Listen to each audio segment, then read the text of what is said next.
So here, let's first consider ang sample problem nga naa sa libro. So we have here a fixed screen has a mass of 1,000 kilogram and is used to lift a 240 kilogram crate. It is held in place by a pin at A.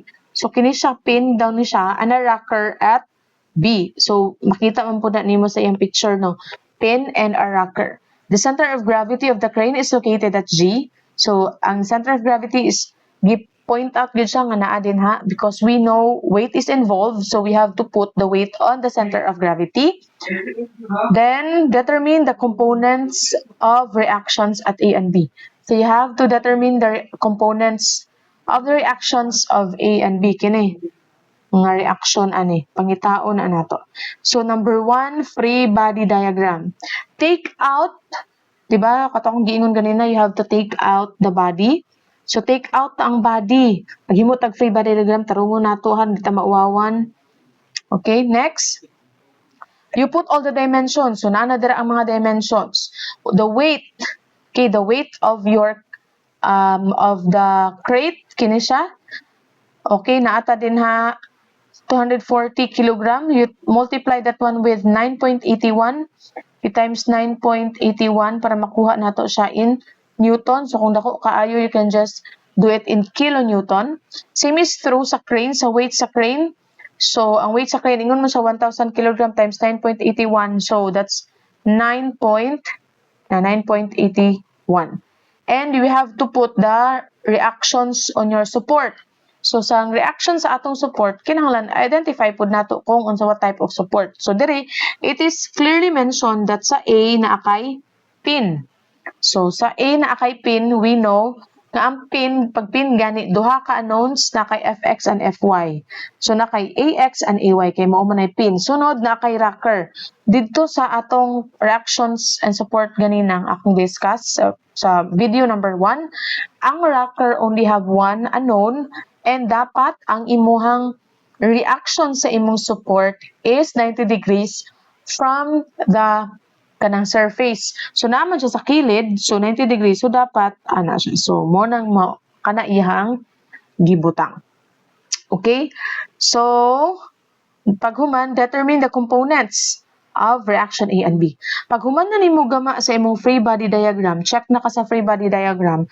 Dito na dayon ka, you have to recall the equation of equilibrium, which is the summation of forces of x and y and your moments. So dinhi pilion nimo, magpili na dayon ka unsa man imong gamiton adtong tulo.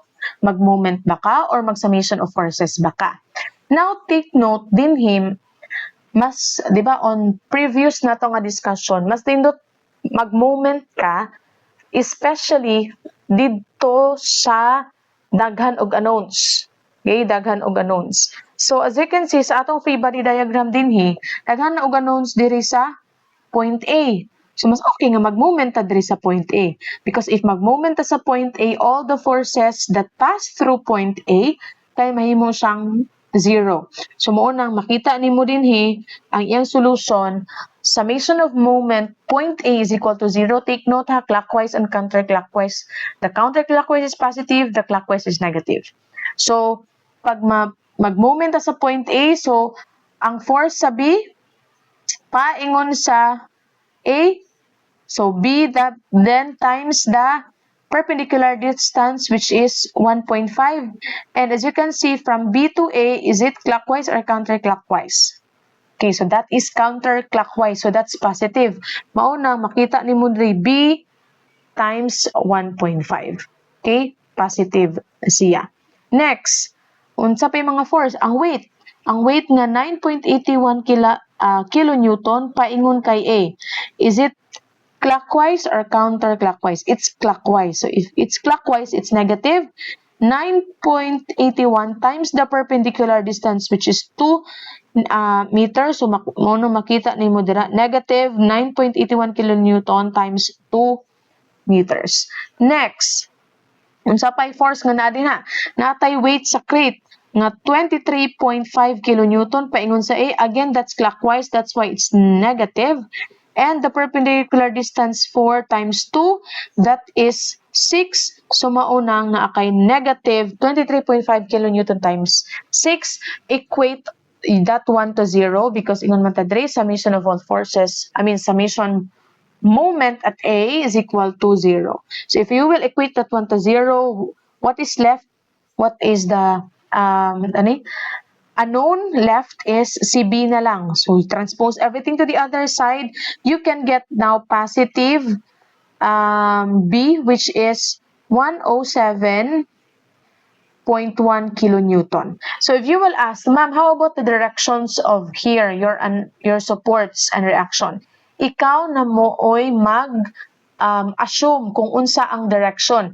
This one, it could be compression, it could be tension. Kay pag abot nimo diri sa imong final nga answer, it will tell you nga the right direction. Let's say for example, kini. Ang iyang assume is compression, di ba? Pag abot dinhi sa imong answer sa B kay positive man, meaning sakto ang imong gi-assume.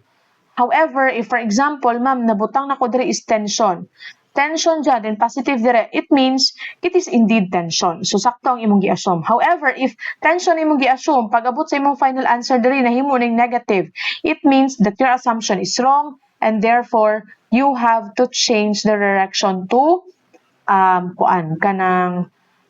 compression. So, naana din ka diri, final answer, B is equal to 107.1 kilonewton, and that is compression. Class, I don't like you to use kining mga arrow-arrow. Mas ganahan ko yung ibutang dira is if it's compression, put C. Kaya para mas dali ra nako makitaan if it's C or T. T for tension, C for compression. Okay? And then if na butang na nimo dinhi imong kanang final answer, it means compression na siya. Okay? Butang na nimo din na because that is very important when we go to analysis of trusses. Okay, then let's go. We already got B. So what we need now is AX and AY. So because we already have the value of B, pwede na ta nga atong gamiton summation of forces na lang. Summation of forces at X and forces at Y. Okay, unsa man ang X nga naa diri, ang X diri si B ra man og si AX.